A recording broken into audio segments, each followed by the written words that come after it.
ഞാൻ ഇന്ന് വന്നിട്ടുള്ള ഒരു ചതുര പൊറാട്ടൻ്റെ റെസിപ്പി ആയിട്ടാണ്. ഈ റെസിപ്പി എനിക്ക് പറഞ്ഞു തന്നത് ഞങ്ങൾ ഗൾഫിലായിരുന്നപ്പോൾ അവിടെ ഞങ്ങളെ റൂമിൻ്റെ തൊട്ടപ്പുറത്ത് ഒരു ഹിന്ദിക്കാരുണ്ടായിരുന്നു, യു പിക്കാർ. അവർ മിക്ക ദിവസവും രാത്രിയിൽ ഈ ഒരു ചതുര പൊറാട്ടയാണ് ഉണ്ടാക്കുക. അന്നാണ് ഞാനിത് കണ്ടത്. അപ്പോൾ ഈസി ആയിട്ട് ഉണ്ടാക്കാം, പെട്ടെന്ന് ഉണ്ടാക്കാം. അവർ ഉണ്ടാക്കണ കണ്ടപ്പോൾ തന്നെ എനിക്ക് അവൾ ഇതൊക്കെ പറഞ്ഞു തന്നു. അപ്പോൾ ഞാനും ഇടയ്ക്കിടയ്ക്ക് ഉണ്ടാക്കും. നല്ല ടേസ്റ്റുമാണ്.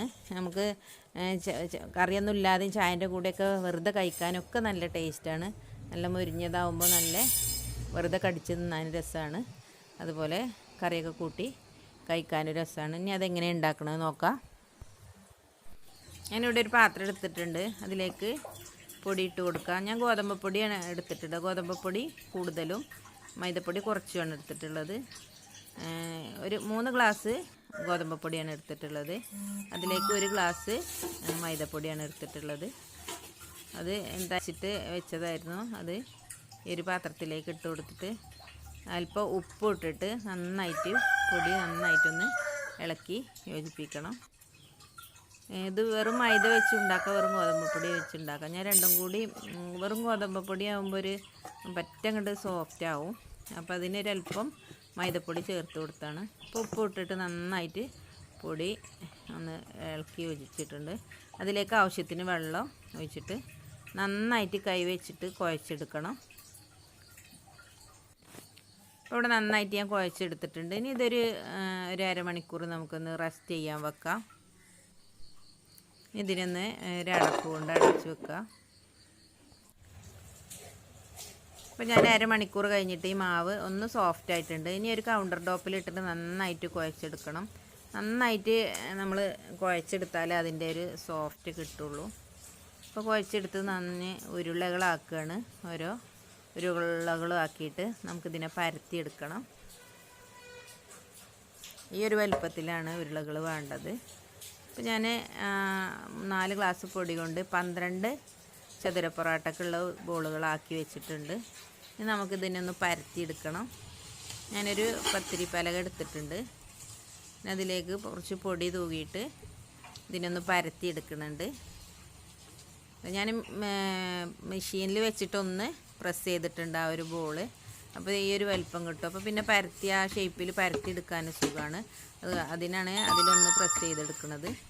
അത് നന്നായിട്ട് നമുക്ക് നന്നായിട്ട് വലുതാക്കി ഒന്ന് പരത്തിയെടുക്കണം. നല്ല ഷേപ്പൊന്നുമില്ല, അവിടെ ഇവിടെയൊക്കെ കോണൊക്കെ ഉണ്ട്. ഇപ്പോൾ വലുതാക്കി പരത്തിയെടുത്തിട്ടുണ്ട്.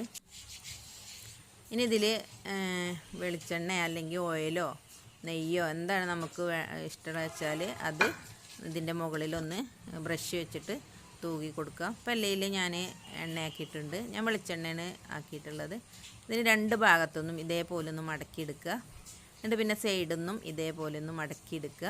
ഇനി വീണ്ടും നമ്മൾ കോയലും പൊടിയും വെച്ചിട്ട് വീണ്ടും പരത്തുക ഒന്നും കൂടെ. പതുക്കെ വേണം നമ്മൾ പരത്തിയെടുക്കാൻ. അപ്പോൾ എണ്ണ തേച്ചുകൊണ്ട് ആ എണ്ണൻ്റെ ആ ഒരു ഭാഗം പൊട്ടും. അപ്പോൾ അതിന് പതുക്കെ ഒന്നുകൂടെ പരത്തിയെടുക്കണം. അപ്പോൾ ഞാൻ ഈ ഒരു വലുപ്പത്തിൽ ഒന്നുകൂടെ പരത്തിയെടുത്തിട്ടുണ്ട്. ഇനി ഇതിൽ നമുക്ക് ബ്രഷ് കൊണ്ട് ഒന്ന് വല്ല എണ്ണ തടവി കൊടുക്കാം. ഇതേപോലെ ഒന്ന് തടവി കൊടുക്കാം. ഇപ്പം എല്ലാവരും എണ്ണ തടവിയിട്ടുണ്ട്. ഇനി ഇതിനെ ഒന്നും കൂടെ നമുക്ക് മടക്കിയെടുക്കണം.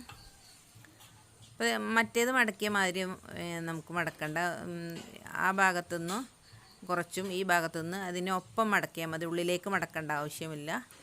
അത് 4 സൈഡിൽ നിന്നും ഇതേമാതിരി മടക്കി കൊടുത്തിട്ട് വീണ്ടും ഒന്നും കൂടിയും പരത്തിയെടുക്കുക. പൊടിയിട്ടിട്ട് ഒന്നും കൂടി പരത്തിയെടുക്കുക. ഇങ്ങനെ പരത്തിയെടുത്താൽ നമുക്ക് കുറേ ലെയറുകൾ ഉള്ളിൽ വെന്ത് കിട്ടുമ്പോൾ നമുക്ക് കുറേ ലെയറുകൾ കിട്ടും. അപ്പോൾ അത് നല്ലൊരു പൊറോട്ട കഴിക്കണ മാതിരി നല്ല ടേസ്റ്റാണ്. അതിനാണ് ഇങ്ങനെ 2 പ്രാവശ്യം മടക്കി നമ്മൾ പരത്തിയെടുക്കണത്. ഇപ്പോൾ നന്നായിട്ട് പരത്തിയെടുത്തിട്ടുണ്ട്. ഷേപ്പൊന്നുമില്ല, അവിടെ ഇവിടെയൊക്കെ കോണായിട്ടാണ്. ഈ ഒരു രീതിയിലാണ് നമ്മൾ പരത്തിയെടുക്കുന്നത്. ഒരു 4 എണ്ണം ഞാനിവിടെ പരത്തി വെച്ചിട്ടുണ്ട്. ഫുള്ളും പരത്തി ഇങ്ങനെ പാത്രത്തിലിട്ടാൽ തമ്മിൽ ഒട്ടും. അപ്പം ഞാൻ സാവധാനം ചട്ടി ചൂടായിട്ട് ഒന്നിടും പിന്നെ പരത്തും. അങ്ങനെയാണ് ഞാൻ ചെയ്യാറ്. ഇപ്പോൾ ഞാൻ പെട്ടെന്ന് കാണിക്കണം എന്ന് കരുതി ഒരു 4 എണ്ണം പരത്തി വെച്ചതാണ്. അപ്പോൾ ഞാൻ ചട്ടി ചൂടാക്കി വെച്ചിരുന്നു. നല്ല ചട്ടി ചൂടായിട്ട് പിന്നെ സിമ്മിൽ കിടന്നിട്ട് ഇത് പതുക്കെ വേവിച്ചെടുക്കണം. ഒരു ഭാഗം നമ്മൾ ഇട്ടതിന് ശേഷം പൊള്ള വന്നിട്ട് മറ്റേ ഭാഗത്തേക്ക് മറിച്ചിടാൻ പാടുള്ളൂ. 2 ഭാഗം മറിച്ചിട്ട് വെന്തിട്ടുണ്ട്. 2 ഭാഗം നന്നായിട്ട് പൊള്ള വന്നിട്ടുണ്ട്. ഇനി ഇതിൻ്റെ മുകളിൽ നമ്മൾ ആ ബ്രഷ് കൊണ്ട് ഒന്ന് ഓയിൽ തടവി കൊടുക്കണം. ഇതേപോലെ ഒന്നിങ്ങനെ ചെയ്താൽ മതി. ഉള്ളിൽ നമ്മൾ നല്ലോണം ലെയറായിട്ട് അതിൻ്റെ ഉള്ളിലൊക്കെ നമ്മൾ ഓയിൽ തേച്ചതാണ്. അപ്പോൾ പിന്നെ ഇവിടെ ഒന്നായിട്ട് അതിലേക്ക് ഒഴിക്കേണ്ട ആവശ്യമില്ല. ഇതേപോലെ 2 ഭാഗം ഒന്ന് ബ്രഷ് ചെയ്ത് കൊടുത്താൽ മതി. എന്നിട്ട് നന്നായിട്ടൊന്ന് മുരിയിച്ചെടുക്കണം. അപ്പോൾ 2 ഭാഗം നന്നായിട്ട് പൊള്ള ആയി വന്നിട്ടുണ്ട്. ഇങ്ങനെ ഒന്ന് ചട്ടകം വെച്ചിട്ട് ഒന്നിങ്ങനെ അമർത്തി കൊടുത്താൽ ആ ഭാഗം ഒന്ന് മുരിഞ്ഞ് കിട്ടും. അപ്പോൾ നമ്മുടെ ചതുര പൊറോട്ട ഇവിടെ റെഡി ആയിട്ടുണ്ട്. 2 ഭാഗം നന്നായിട്ട് വെന്തിട്ടുണ്ട്. ഇനി നമുക്ക് വാങ്ങി വെക്കാം. അപ്പോൾ നമ്മുടെ ചതുര പൊറോട്ട എല്ലാം ചുട്ടെടുത്തിട്ടുണ്ട്. ഇത് കുറേ സമയം എടുത്തിട്ട് വേണം നമുക്ക് ചുട്ടെടുക്കാൻ. പെട്ടെന്ന് തീ കൂട്ടിയിട്ട് ചുട്ടെടുത്ത് അത് കരിഞ്ഞു പോകും, ഉള്ളു വേകില്ല. അപ്പോൾ ചെറിയ സിമ്മിലിട്ടിട്ട് 2 ഭാഗം വേവിച്ചിട്ട് പിന്നെ ഒന്ന് തീ കൂട്ടി കൊടുത്തിട്ട് വേണം ഇത് ചുട്ടെടുക്കാൻ. ഇപ്പം നന്നായിട്ട് വെന്തിട്ടുമുണ്ട്. രണ്ട് ഉള്ളിലൊക്കെ നല്ല ലെയറായിട്ട് നല്ല ടേസ്റ്റാണ്, സോഫ്റ്റാണ്. ഏത് കുട്ടികൾക്കും വലിയവർക്കും ഒക്കെ കഴിക്കാനും നല്ലൊരു ടേസ്റ്റാണ്. കറി കൂട്ടിയും കഴിക്കാം, അല്ലാതെയും കഴിക്കാം. ഞാൻ കിഴങ്ങ് സ്റ്റൂ ആണ് ഉണ്ടാക്കിയത്. അങ്ങനെ ഏത് കറി വേണമെങ്കിലും കൂട്ടിയിട്ട് കഴിക്കാം. അപ്പോൾ എൻ്റെ വീഡിയോ ഇഷ്ടപ്പെട്ടാൽ സബ്സ്ക്രൈബ് ചെയ്യാത്തവർ സബ്സ്ക്രൈബ് ചെയ്യുക, ലൈക്ക് ചെയ്യുക, കമൻറ്റ് ചെയ്യുക. ഇൻഷാ അള്ളാ പുതിയൊരു വീഡിയോയുമായി വീണ്ടും കാണാം. ഞാൻ ഇന്നലെ ചക്കമടൽ കൊണ്ടൊരു തേനിൻ്റെ റെസിപ്പി ഉണ്ടാക്കിയിരുന്നു. ഒരുപാട് പേര് പേഴ്സണലായിട്ട് വന്നിട്ട് ഒരുപാട് അഭിപ്രായങ്ങളും പറഞ്ഞു, കമൻറ്റിലൂടെയും പറഞ്ഞു. എല്ലാവർക്കും താങ്ക്സ്.